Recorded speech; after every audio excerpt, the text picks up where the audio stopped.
इस channel का subscribe करवा के लिए लाल बटन का दबाओ और तकर बाद घंटी पर क्लिक करके नव नव मैथिली गीतक आनंद उठाओ।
माटी न लागे तन में दिखी है सोना सनक जुवानी, बात सगुन के चली रहल छौ छटा के रखिए कहानी।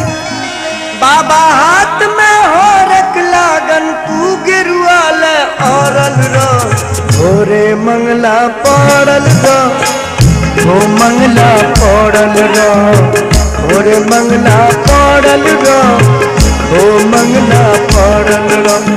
माटी न लागे तन में दिखी है सोना सनक जुवानी, बात सगुन के चली रहल छौ छटा के रखिए कहानी।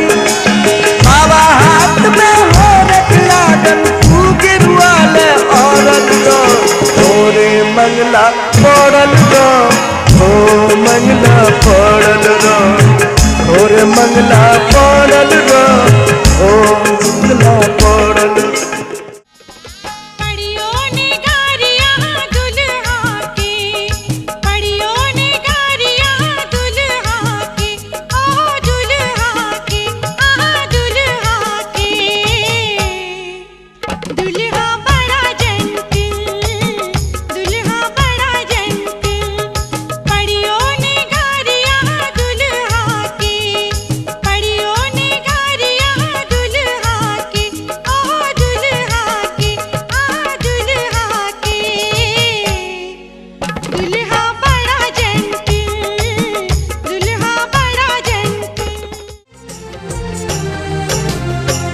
गोर गोर सिया धिया जनक दुलारी है, गोर गोर सिया धिया जनक दुलारी है। पाहुन श्यामल छथिन राम किशोर है, पाहुन श्यामल छथिन राम किशोर है। गोर गोर सिया धिया जनक दुलारी है, गोर गोर सिया धिया जनक दुलारी है। पाहुन श्यामल छथिन राम किशोर है, पाहुन श्यामल छथिन राम किशोर है। पत्र लिखे छे अहाँ केर नाम, पत्र लिखे छे अहाँ केर नाम, के जल्दी सा गाम आब जाओ, के जल्दी सा गाम आब जाओ, के जल्दी सा गाम आब जाओ। कोना बिसरल छी घोघ के रचा, कोना बिसरल छी घोघ के रचा, के जल्दी सा गाम आब जाओ। पत्र लिखे छी अहाँ केर नाम, के जल्दी सा गाम आब जाओ।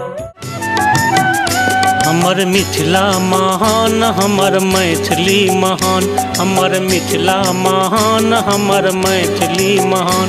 हमर भारती आ भामती ओ जानकी महान, हमर मिथिला महान, हमर मैथिली महान।